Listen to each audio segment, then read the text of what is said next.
In California, when Mace went to basketball game, they told him, we want Puff.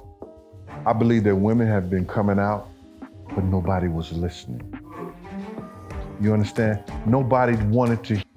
I seen Trump, Diddy, Al Sharpton, and Wendy Williams in the same room having a conversation together before he... The collaboration of the century has just happened. Jaguar, Wright, and Gene Deal have come together under one roof, causing a stir that likely has Diddy on edge. In a revealing interview, these whistleblowers compared their knowledge of Diddy, exposing shocking details. Gene Deal began by dissecting different phases of Diddy's life, revealing the person behind the facade. Puff ain't the Puff.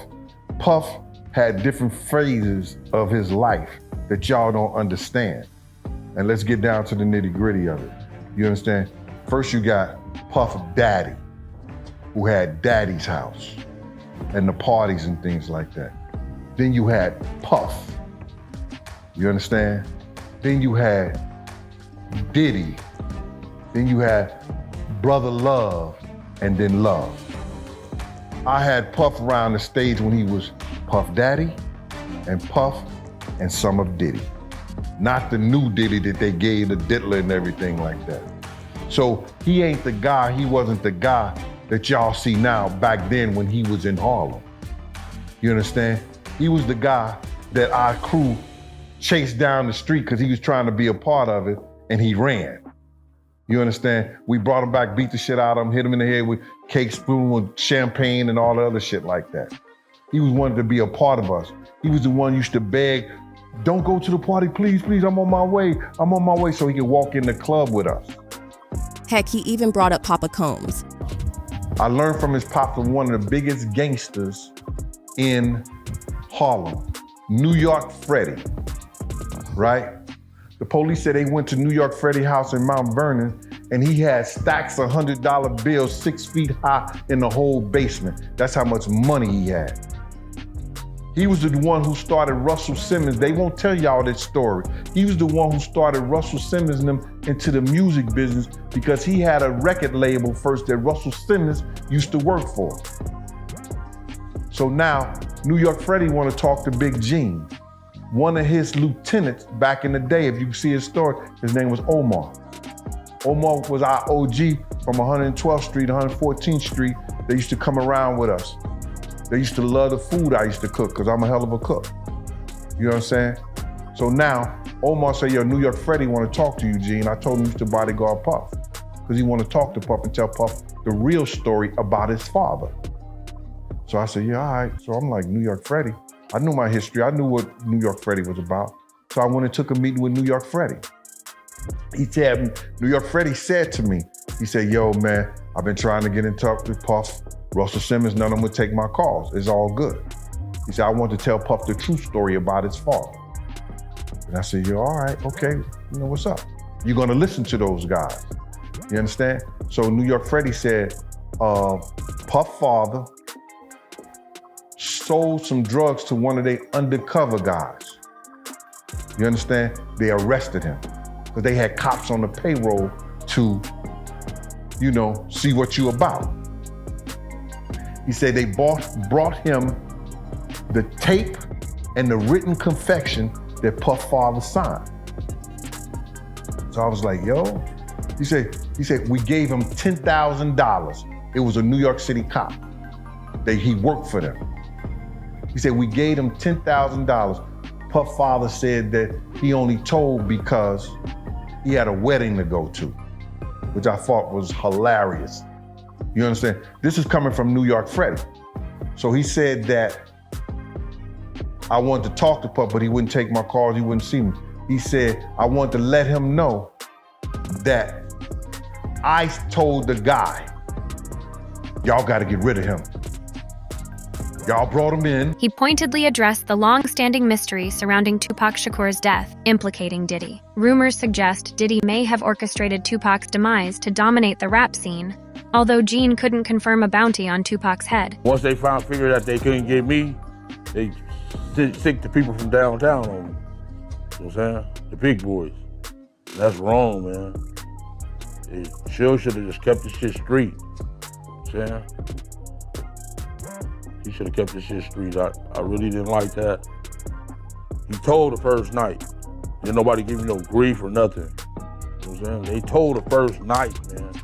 Keep it eating nephew. What the fuck you said my fucking name for? Trying to kill off the head of the snake, dude. Then they pulled over the 60 keys, you know what I'm saying? This boy Reynolds, that worked for Suge. He's on that right way thing. He pulled over my 60 keys, trying to, you know what I'm saying? They trying to do anything to get me, you know? But I was sharp, or my knife was sharp, or, you know? After the Vegas incident, right? You met up with Von Zup in LA, right? Yeah, Hot Wings, LA Hot Wings. Was that on Hacienda in third? Or was that Melrose? Right around the corner from Pink's. I think it's Melrose. Oh, I'm from Houston. So yeah. Melrose and La Brea right there at LA Hot Wings. So tell me about that. How that came about. What was said? Because Puffy called too, right? Yeah, him and Biggie's wife. What's her name? Faith Evans? Yeah. So tell me about that. Them two calls. He just asked, was that us? Who said that? Puff did. Oh yeah. Yeah, Zip told him this. What about Faith? What did she say when she called? That's who they was mostly communicating with. That's who Vaughn was, Zip was communicating with. And I'm gonna throw his name out there because he's arrested right now. But check it out. Don't brain rustle with me, man. If you gotta say something, say what you gotta say. Yeah. Do what you gotta do, man. You know, this is your money, your time, bro. Come on, let's do this. Keep It D was arrested. There was words of $10,000 that was supposed to get in somebody's hands. Or when Tupac was murdered. $10,000. Let's just say I ain't heard that story. Yeah, I might be off on a number, but amount of number was supposed to get in somebody's hands, but it didn't quite make it there. This is through the Keep It D Blad series, to where anything that, as far as again, not saying who was what, but because that happened, because Tupac was murdered, that some money was to be exchanged. It didn't happen. Did you ever hear any rumblings of someone didn't get paid? Moving on, Gene discussed Biggie Small's death, hinting at Diddy's awareness of risks that fatal night. It seemed Diddy was indifferent to potential consequences, potentially hoping someone else would suffer. Following them is Biggie Smalls, his cousin, and several other members of the entourage, and a dark SS Impala pulls up alongside, very similar to what had taken place in Vegas 6 months earlier. An assailant reaches out the window, shoots Biggie several times, and he dies on the way to the hospital. So now the 1997 Biggie Smalls investigation is unfolding, and it's assigned to this guy, Russell Poole, who is an LAPD robbery homicide detective. Got it. And a part of this, when the shooting happened here and he went to jail, didn't he make an offer to him for $16,000 to say that he wasn't hitting him, he was trying to help him? Did that actually take place? It did. There is some question as whether it was $16,000 or $60,000. Okay. We've gotten different versions of that story. How did it feel? How did Puffy react when Biggie was killed? He was distraught, but he was in a daze, because I don't think that he thought it could happen. Because I told him before we left that we go to this party, somebody gonna die tonight, bro. I got a phone call. I got a phone call by 3 credible sources. You understand? Chaz Williams over Black Hands, part of the Guerrilla Black Mafia. Unique from Mecca Audio. And the dude that was running with Jodeci. Now, if people tell you they're not going to a party, and it's supposed to be the lit party of the century, you see Mace didn't show up at the party because he knew something too. And where I could say Mace knew something because the people out in California, when Mace went to basketball game, they told him, we want Puff and we want Big. See, everybody do all these investigations and everything like that, and they don't listen to the people who were there. Like I said before, there were people who wanted Big dead, and there were people who wanted Puff dead. You get it? The people that wanted Puff dead, you understand, I thought was a dude from the Nation of Islam that we got into it at Soul Train, right? The people that thought they had something to do with Big Jake dying, which they didn't. That was a part of Death Row or the Bloods.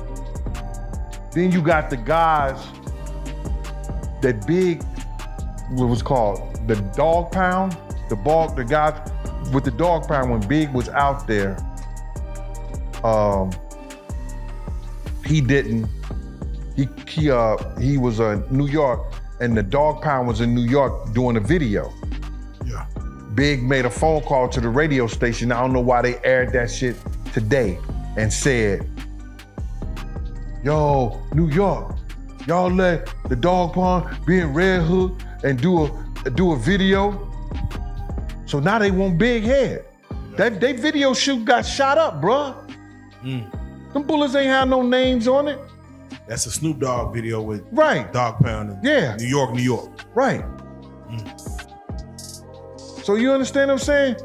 All those people and the people who love Pac, when Pac came up there, they thought Big and them may have had something to do with that or whatever. So that's 5 different factions of people that may wanted somebody dead in Bad Boy. So now you get to this. Puff know what Mace told him. Mace ain't tell Big he had that conversation with Big.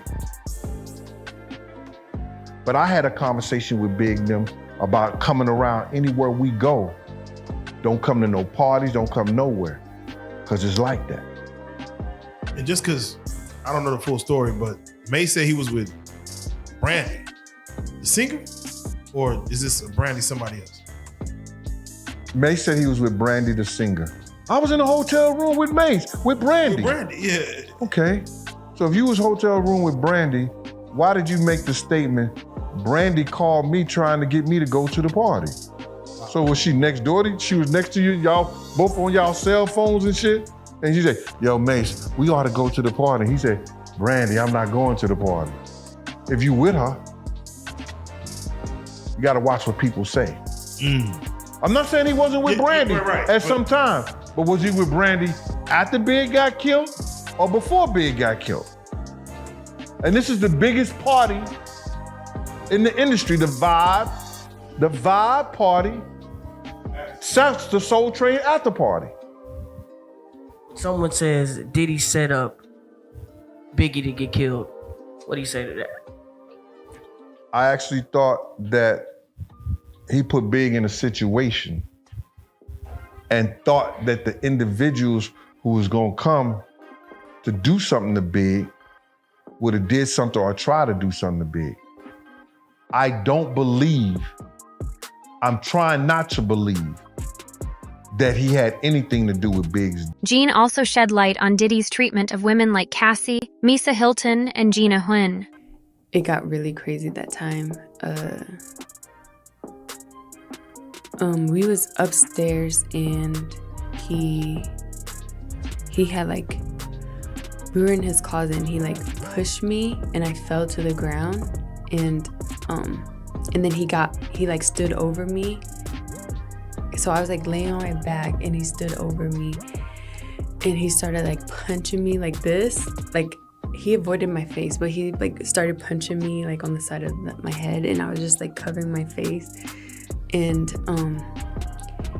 he did that and then after he got done doing that, he like, cause he was standing, his legs were like in between me. So he like stomped on my stomach like really hard and I like took the wind out of my breath. I couldn't breathe and he kept hitting me and I was like pleading to him like, can you stop?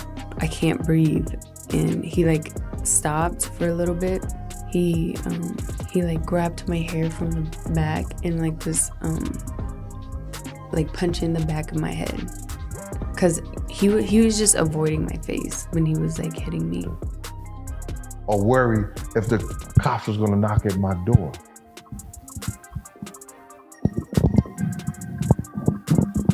Last thing I have to ask, knowing, of course, what took place, with Kim Porter, what she went through. When the lawsuit came down on Diddy and all the 30 pages, everyone's reading this at one time, and a lot of people aren't believing this before the video came out. When all this, everything that Cassie's saying, and then the lawsuit falls out. Did you believe not saying everything in the document, but what was your take on the lawsuit for what it was? From what you heard, what Cassie went through, what was your take on all right, well, he's about to pay that in a day? Because that's what happened. I believe the girl Gina before Cassie even came out. You understand? I believe what she said and what he did to her. Because I've heard the story about what he did to Misa, his first baby mama. You understand? When he beat her up on the car because she thought she was dealing with Eric Sermon. Yeah. You understand? I know the situation when I came into the hospital and Kim was looking distraught, bruised. You understand what I'm saying? Yeah. And Kim was looking like she was looking. You understand? Yeah. And he holding a bloody t-shirt around his wrist because she cut his wrist. So I know what she may have went through in order to get to that point. Damn. So when Cassie was talking about the abuse and the parts that I read, I believed her. Because the lepers don't change their spots.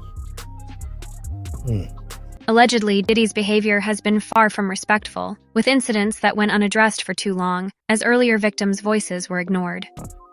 So it's public knowledge that multiple women have come out with accusations against Diddy, whether it be physical abuse, sexual abuse. However, why do you think that women are now coming forward and making it public about what they may have experienced with him in a way that they didn't back then, late 90s, early 2000s? I don't believe that. I believe that women have been coming out, but nobody was listening. You understand? Nobody wanted to hear it. Did you hear that guy Van from what you call that show was on TMZ? He said somebody told him the story about Gina years ago, but he didn't want to hear it, and he wasn't going to take it to TMZ because they was in partnership or Diddy was in power. So he wasn't going to bring it up. Yo, you know how many girls have came to me about other artists?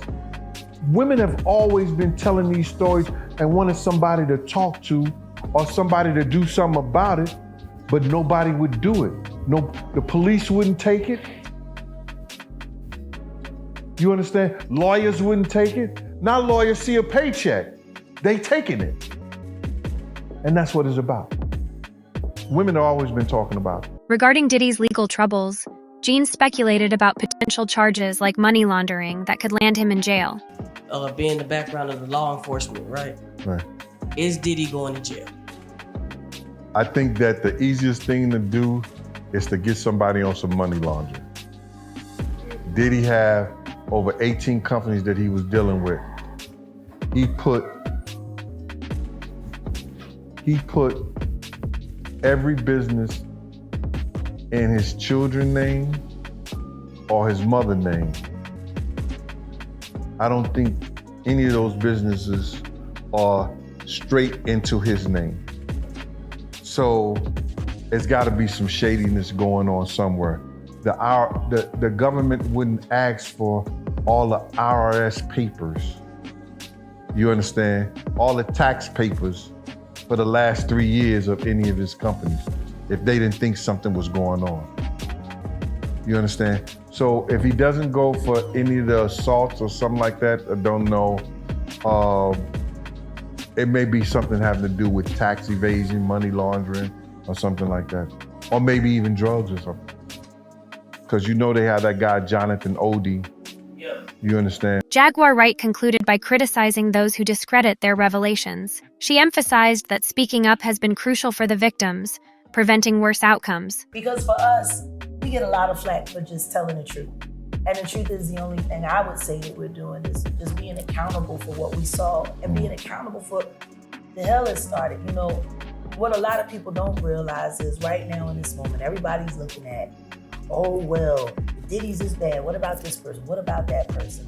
And people love tying people's names into things without really thinking about it. And Luther Campbell has some interesting things to say about former bad boy security. So I want to say it right now with this man present. If he was not there, I can only imagine how much worse things would have been and could have gotten. This is the man. And like I told these guys now, people who commit crimes with criminals. Yeah, they do. I ain't never been no criminal. No. And I'm never gonna let anybody get harmed. I'm always intersected. I'm 10 steps in front of you. What's your take on this situation? Do you believe Jaguar and Deal's claims? Will Diddy's victims see justice? Share your thoughts below.